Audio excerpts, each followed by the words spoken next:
Alors, on passe maintenant à la page sport du cyclisme pour commencer avec l'avant-dernière étape du Tour du Gabon, la Tropicale Amissa Bongo. Liselore. Oui, une étape de 110 km entre Bitam et Oyem. Et bien sûr, tout le monde avait les yeux rivés sur le maillot jaune. Mais on a plutôt assisté à un duel entre équipes professionnelles. Et au final, c'est André Greipel avec un sprint parfait qui s'est imposé. L'Allemand de 36 ans, sauf une première victoire d'étape. Il dévance Youssef Reguigui et le Français Lorenzo Manzin. C'est aussi le 156e succès en course pour André Greipel, le doyen de ce tour qui découvre pour la première fois la Tropicale Amissa Bongo. Il y a beaucoup de coureurs dans ce tour qui sont très bien préparés. Et ils sont vraiment très bons. Et j'avoue que ce n'est pas facile de remporter cette étape ici, car il y a une forte concurrence.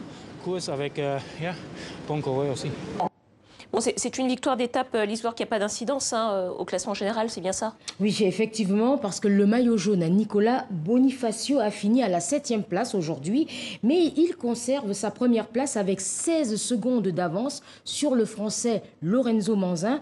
Et sur la 3e marche du podium, on retrouve le vainqueur du jour, André Greipel. Bon, alors demain, ce sera la dernière étape, fin de la Tropicale. Fin de la Tropicale, étape de 140 km entre Ngok, une zone économique située dans le département du Komomando, et le lycée Léomba de Libreville. Alors cette dernière étape se déroulera comme dans toutes les courses de ce type, se déroulera dans les rues de la capitale gabonaise. On va passer au football. On parle de football un petit peu, Liselore. Il y a un ancien footballeur congolais qui a tiré sa révérence aujourd'hui en Afrique du Sud. Comment il s'appelle? Un grand footballeur. Il s'appelle Pierre Ndaye Moulamba. Alors à 68 ans, cette légende, elle s'est éteinte loin de sa province natale, le Kasaï.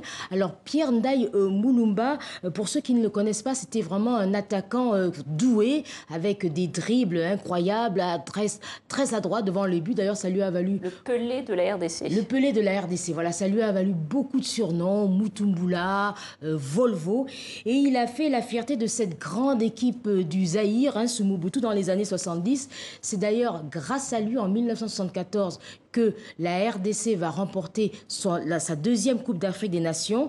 Et ce qu'il faut dire, c'est qu'il détient encore aujourd'hui le record de buts marqués en phase finale d'une Coupe d'Afrique des Nations avec 9 buts en 6 matchs.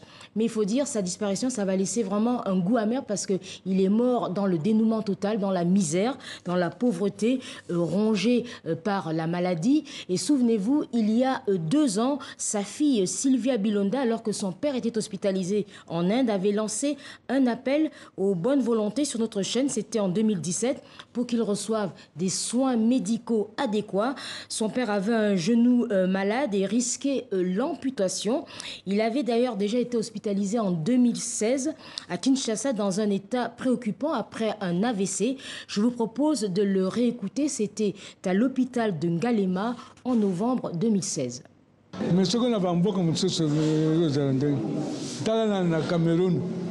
Ailleurs, ce serait différent. Au Cameroun, dès que Rigobert Song a eu des problèmes médicaux, on l'a acheminé à l'étranger pour des soins appropriés.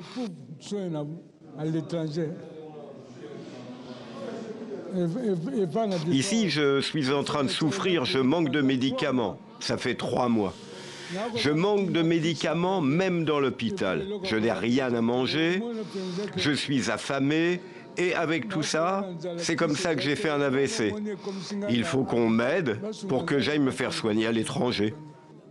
Voilà, triste illustration du manque de soutien des États aux anciennes gloires du sport, de la culture, des arts, puisque malheureusement le problème est récurrent.